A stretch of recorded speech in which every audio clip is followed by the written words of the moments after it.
Okay, hi guys, how's it going? This is Mr. Gooch. I'm here today to give you a run through of all the equipment that you will actually be using in this course. This is obviously a reminder for people who are in class today. I will go through all this in class for you, but in addition to that, this is also for people who might be at home isolating. You can obviously look at this material, look at this footage, so you can see what you need to do and how you need to do it when you do come back to class. Okay, so in media, you've got some of the best equipment you're ever possibly going to be able to have access to, right? This includes all these cameras here. These are the Canon 200Ds, 700Ds, and M50s, right? 200Ds are the red-handled bags. 700Ds are the blue-handled bags. And the M50 is got just a simple black handle. Now, these are our best cameras. The advantage of these cameras is that you can actually plug a microphone into them and that you can have greater control of the picture quality that you're intending to actually use for filming. Okay, so any of these cameras are really good, and considering we're doing group work, there should be enough for each group, right? So what I'm going to do is show you this one here. This is a Canon 200D, right? They're all basically the same type of functions for each of those ones, the 700D and M50s, right? But the beauty of a camera like this is that you have a flip screen, which means you can view what you're filming here, or you can flip it so that the person that you're filming can see what they're doing, all right? The key things here are just making sure that on the top of the camera, we've got on, off, and then camera setting. You always need to make sure it's set to the camera setting. And then when we are filming, it is best to actually be set to the M setting, because that gives you control of your shutter speed, aperture, and ISO settings. Now, before we do that, let's actually get into how you go and add your SD card to a camera. So, all you need is your SD card.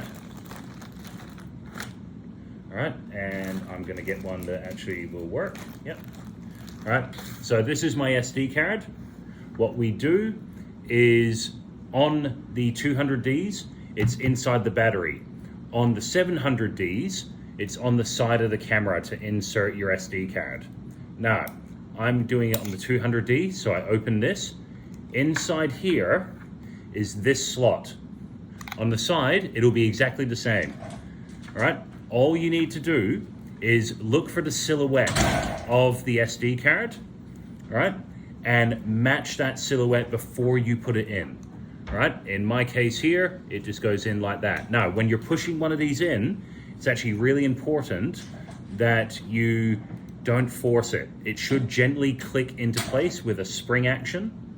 If you feel you need to force it, stop what you're doing, bring it to me, and I will actually put it in for you, all right? You need to then close that in order for the camera to start its normal functions, all right? And then here we are here, all right? Now, with a camera, you'll notice here, you've got this 100, which represents our shutter speed, this 4.5, which represents our aperture, and then this here, which is our ISO setting.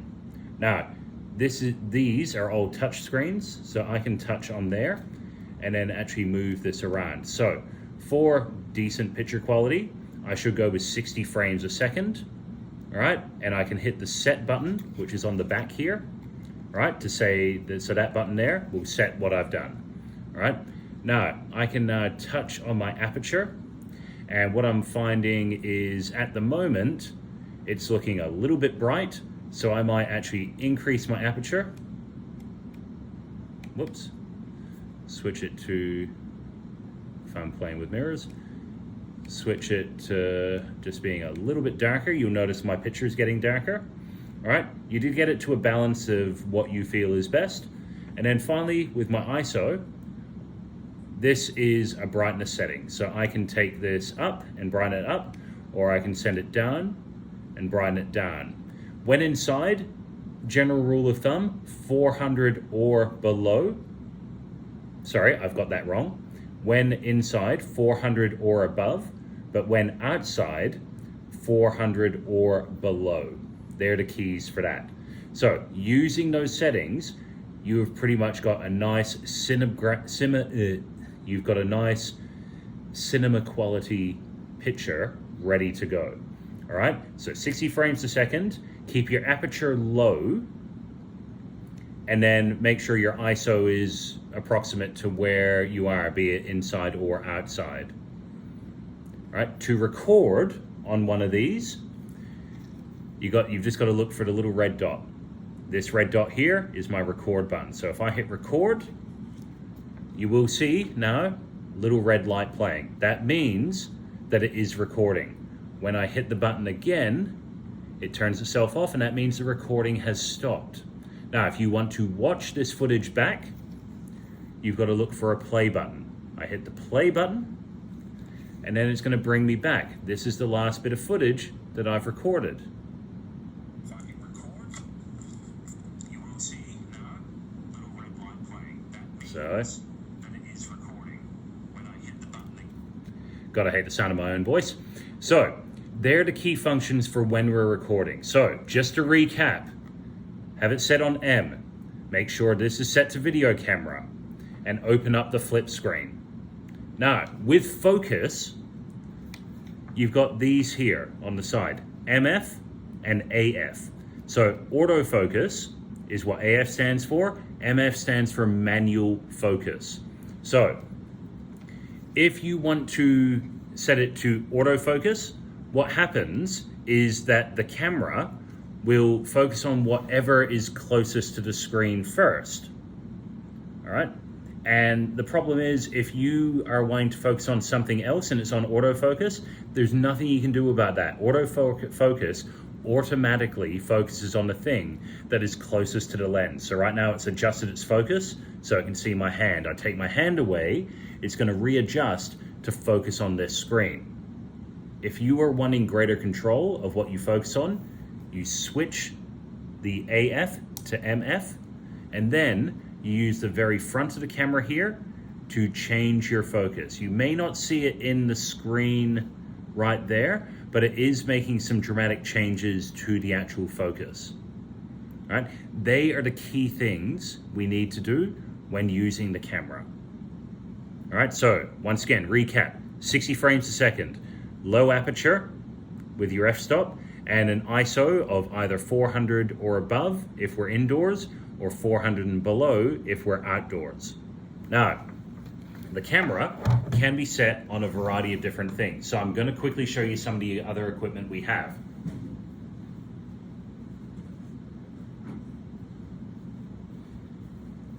These here are known as shoulder mounts, right? Shoulder mounts allow us to have a steadier shot. Now, when you're filming with your camera, if you do it handheld, it's going to end up looking very shaky, because regardless of how steady our hands are, there's always some kind of shake. So I recommend not using handheld, so filming exactly like this as I've got it in my hand, unless you're trying to do a Jason Bourne style, like shaky cam action movie. Normally, you want to put it on a tripod or a shoulder mount. Now, we've got two types of shoulder mounts. This one here is the quickest and easiest to use. All right, what we have is, this is where the camera goes, and directly underneath here is a little screwing handle. So all I need to do with this little thread here is line it up with the thread on the bottom of the camera, the hole on the bottom of the camera, line that up, and then I just start screwing it in. All right, it will tighten, and then it becomes fixed to the camera. Now, when filming, you should normally have this shoulder harness on your shoulder, right? And then you can make your adjustments to the handles, etc. You know, by finding their little counterpoints, maybe tightening and loosening them, and then readjusting stuff, right? You should feel comfortable with regards to the distance of the camera and the screen, but remembering, because it's a flip camera, you can obviously adjust your settings with regards to that as well. So this allows me to do some decent movement. So the other important thing when filming using this kind of stuff is that you need to move with your whole body. Just because it's got a shoulder mount, it doesn't mean that it does all the work for you. So what that means is when I'm filming like this, I should move with my hips left and right, or my shoulders up and down. Just realizing I did it the completely wrong way there, right? So it doesn't mean that we just start walking around like this, because it obviously becomes shaky. You need to have controlled movement whenever you're filming. Using a shoulder mount, it's supposed to steady your shots to make them look more professional. Now, if you're not using this one, which is the easy one, right, there is another one that we use, which is just here, and this requires us to add a plate. So, just quickly, with this one, the main difference is you got a plate on top here. To undo the plate, we've got this little blue piece here. We need to have that unscrewed and tilted this way so that the little bracket is not touching the plate. That will allow us to pull the plate out like this. All right, once we've got the plate out, you can see the thread there, and we've got the tightening mechanism on the bottom.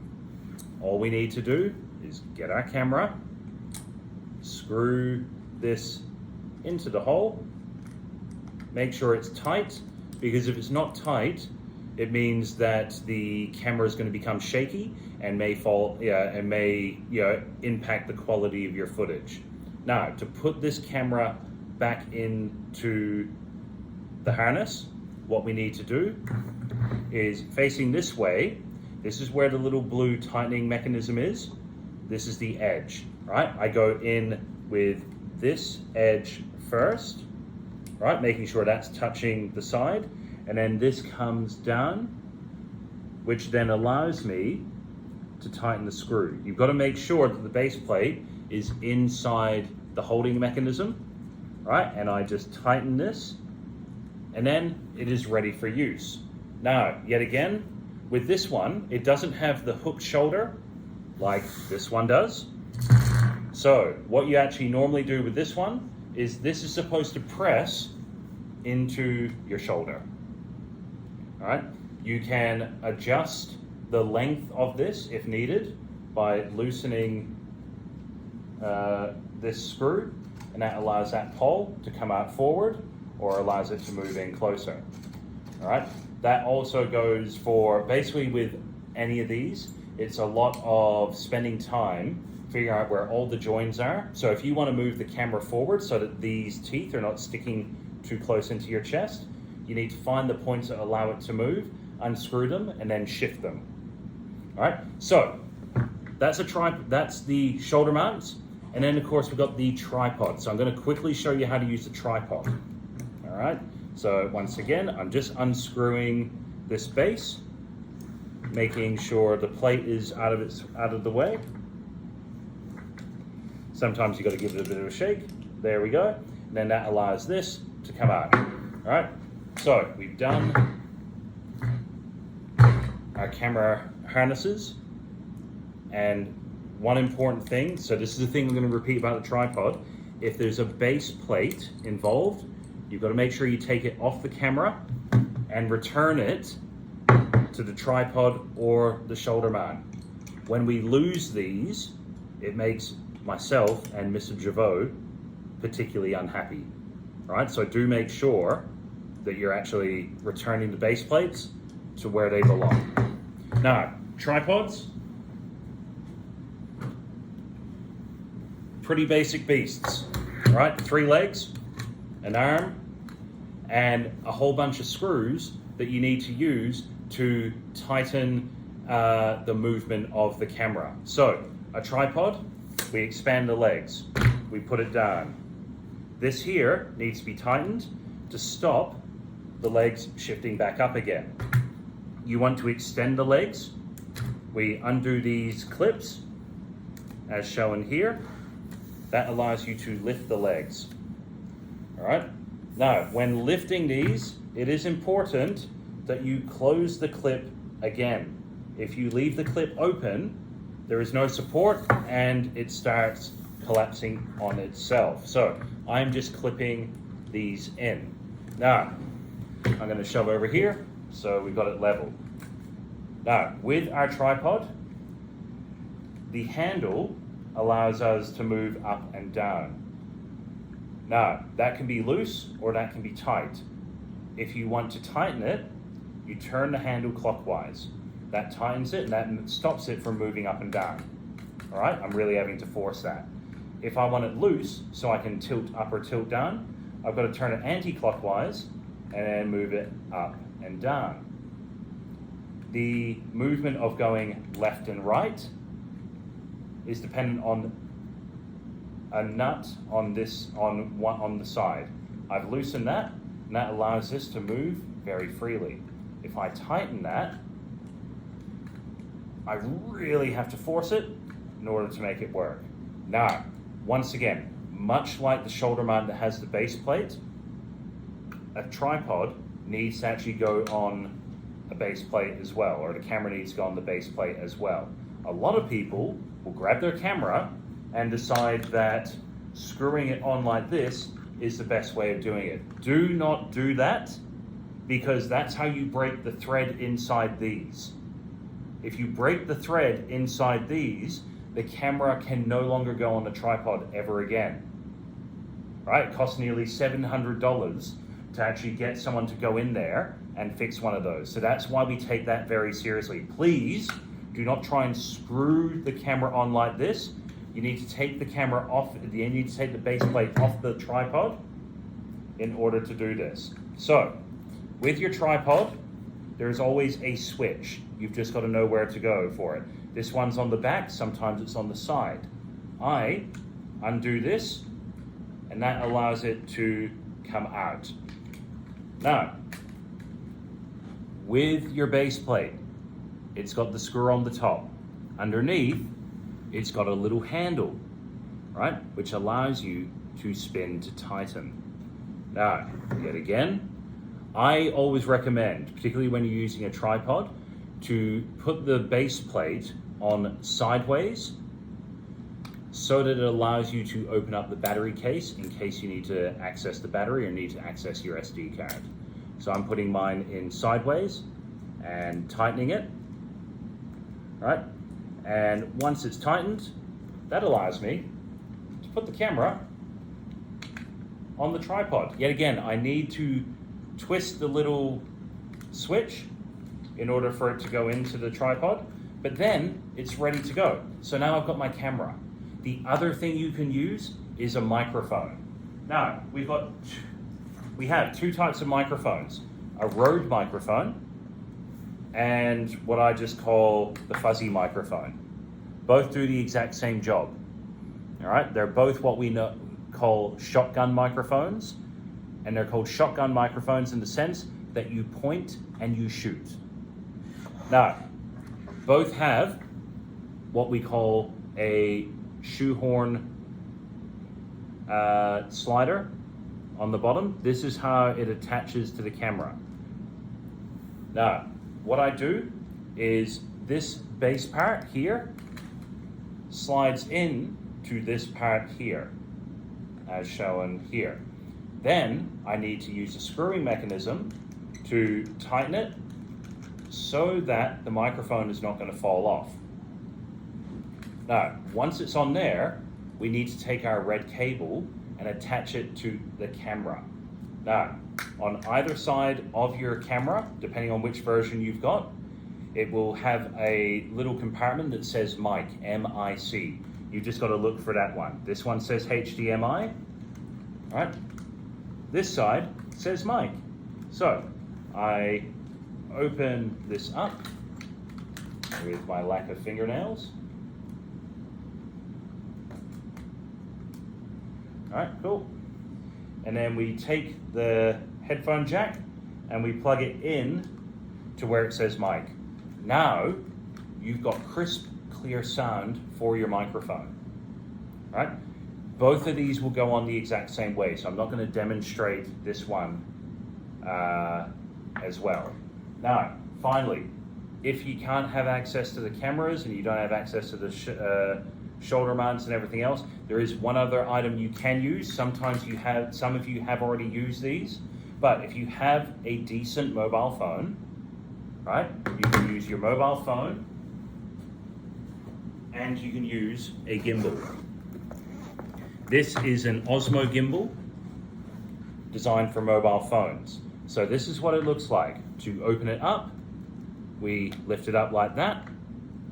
And what we have to do is add our phone, knowing where our camera is, to this part here. Now, you'll see a little red arrow. That is the direction of where your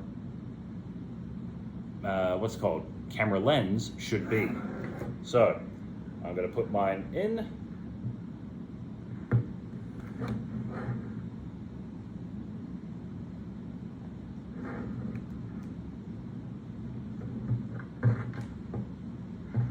All right, so there's mine, flopping like that. Now, do not put your camera in, do not put your phone in while this thing is switched on. It has a motor in it, and the motor will just start shaking and fighting you. So it's actually better to have it switched off when you attach it, and then you hit the button that says M to turn it on. And when I turn it on, it's going to right itself.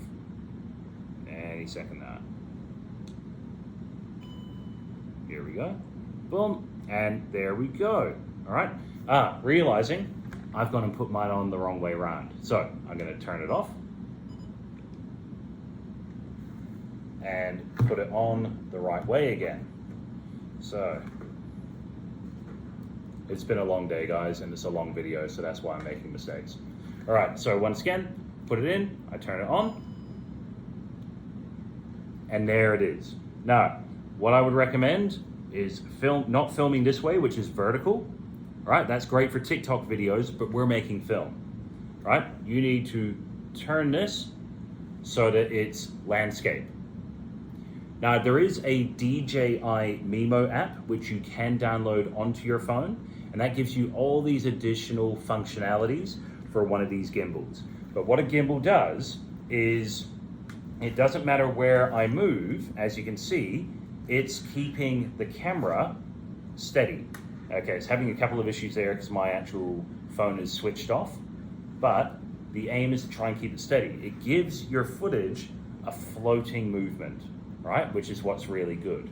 Now, if you have the Dji Memo app installed, you can then control your camera or your phone with all these switches. So that button is record.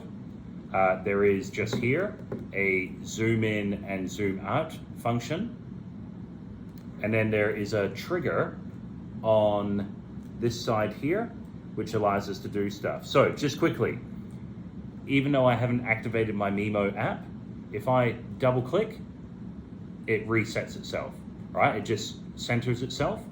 If I were to triple click using the Memo app, it then moves it from front-facing camera to selfie mode. If I were to quadruple click, so if I clicked it 4 times and then held, it goes into what's called a sports mode. This is only when you're on the Memo app, but the sports mode means that if you're gonna run with this, all right, and I would encourage you not to do that unless absolutely necessary, but if you're gonna run with it, with the Memo app installed, and you've done 4 clicks and then you hold it, it will stabilize all that more to give it an even smoother bit of footage. Now, one thing, if you don't have the Memo app installed, right, this little thing here is kind of like a joystick, and I'll just show you. If I move it right, left, up, down, etc., right, it makes all those movements for me. So that's the beauty of one of these, right? So also the Memo app has face tracking technology. So you can actually focus this on someone, right? And then on your phone screen, just draw a square around where their face is. And then normally when they're moving around, you'd see the actual camera doing this. It would follow them wherever they go, kind of thing. All right, I'm using the joystick there. but that's basically the intention of what this is. Now, when taking the camera off, or when taking your phone off this, please switch it off first. All right, so that it goes limp like that. Remember, the motor will fight you if you try and grab anything. All right, and then you just take your phone out. All right, undo the teeth, make sure your phone is safe. All right, and then to close this, all right, I don't know how easy you're going to be able to see this, but there's some little teeth just here. You've got to spin this around until it hits one of those teeth, and then you spin the handle around so that these two things match up, and then you just close it like that, and then that makes it nice and compact. All right, and then normally you turn this into place, and that allows it to go straight back into the box. Okay guys, this has been a 26-minute video now. I really appreciate your patience with this. I've gone through all the equipment. If you are filming again and you're unsure how to use something, you can consult me during class, or you can go back to this video and just scrub through until you see the thing that you're trying to use. If you're trying to use the shoulder mount, scrub through until you see me using the shoulder mount. If you're trying to attach a microphone, look for where I was installing the microphone. If you're using the Osmo, scroll to the end and just see the section where I do the Osmo. Okay guys, so hopefully this has been useful for you. I'm really looking forward to seeing what you produce for your films. And I just want to say good luck and all the best. And thank you to Mr. Javot before for making a quick little cameo in my video. Okay, all the best guys.